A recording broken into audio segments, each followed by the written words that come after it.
Hello dear students, good evening. आप लोग सब स्वस्थ होंगे और घरों पर ही होंगे, यही कामना करता हूँ। देखिए स्टूडेंट, आज क्लास 7th वालों के लिए एनसीईआरटी की साइंस के कुछ इम्पोर्टेंट टॉपिक्स जो उनके चैप्टर फर्स्ट से हैं, फूड एंड न्यूट्रिशन से, वहाँ से कुछ इम्पोर्टेंट टॉपिक मैं डिस्कस करूँगा। सबसे पहला टॉपिक है मधुमक्खी पालन का समय। तो देखो बच्चों, मधुमक्खी पालन मुख्य रूप से अक्टूबर से नवंबर या अक्टूबर से दिसंबर के बीच में किया जाता है और मधुमक्खियाँ जो फूलों का रस एकत्रित करती हैं उसे मकरंद कहते हैं। और देखो बच्चों, एक इम्पोर्टेंट चीज़ और है कि मधुमक्खियों को लीची के फूल पसंद आते हैं, लुभाते हैं।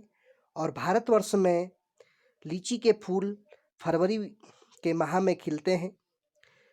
फूल और उनका मकरंद वर्ष के केवल कुछ समय में ही उपलब्ध होते हैं, अतः मधुमक्खियाँ इस मकरंद का भंडारण कर लेती हैं, क्योंकि आप जानते हैं फूल एक निश्चित सीजन में खिलते हैं, तो फूलों से मधुमक्खियाँ इस मकरंद का भंडारण कर लेती हैं।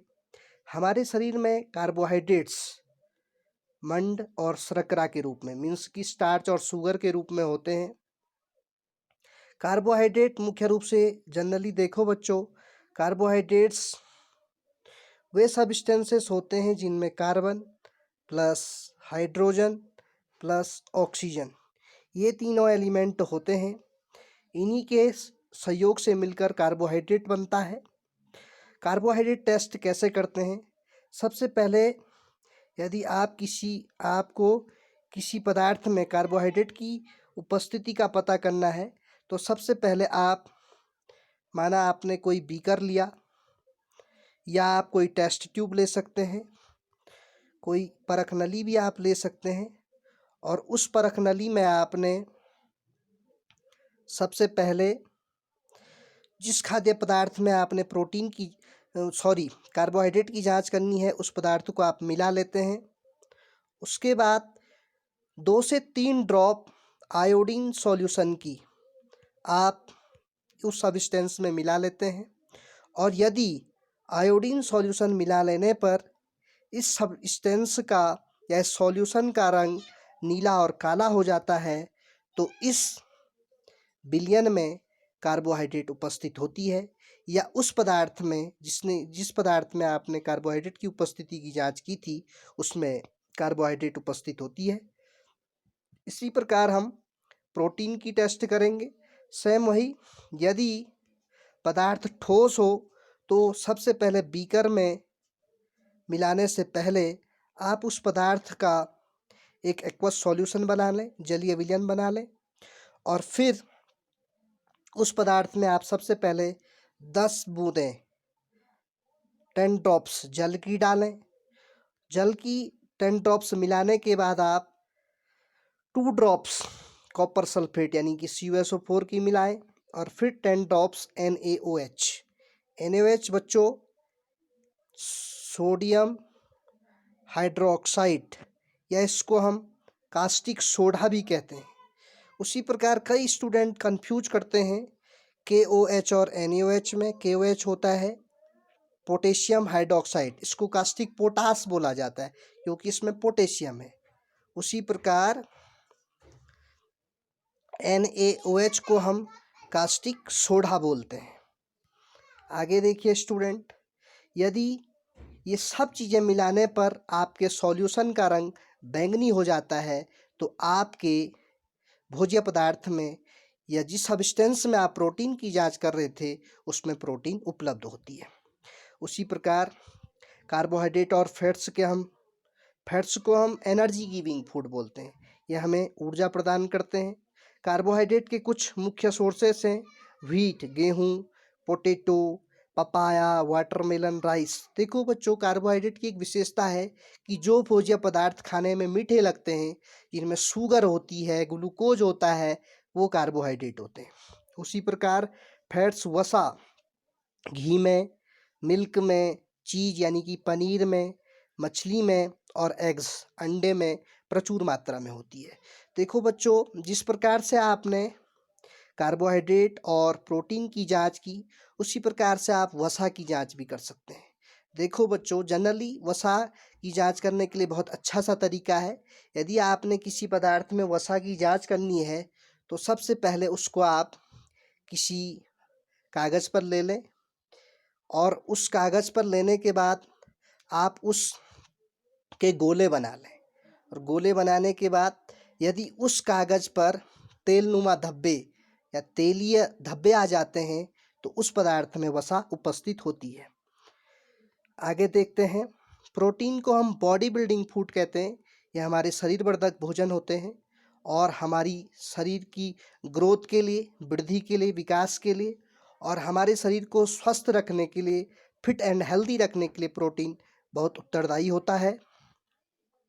विटामिन शरीर से विटामिन रोगों से हमारे शरीर की रक्षा करते हैं और हमारी आँख, अस्थियों, दांतों, मसूड़ों को स्वस्थ रखने में भी सहायता करते हैं। देखो बच्चों, यदि हम विटामिन को ग्रहण ना करें तो हमारे शरीर में रोग उत्पन्न हो जाते हैं, और यदि हम विटामिन को अधिक मात्रा में ले लें तब भी हमारे शरीर में रोग उत्पन्न हो जाते हैं।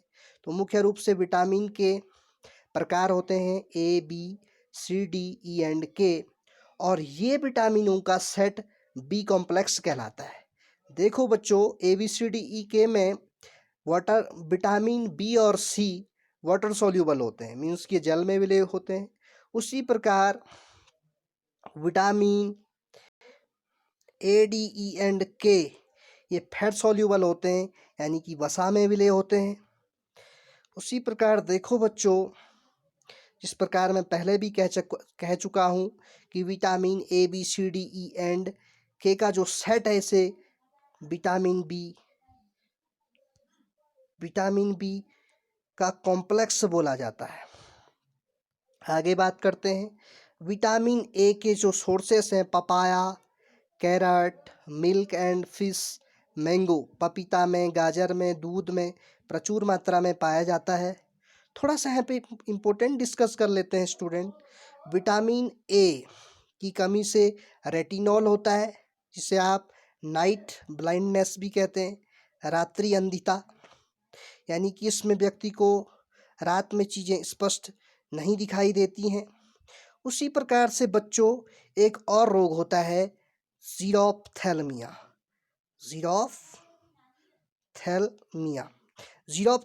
रोग भी विटामिन ए की कमी से होता है।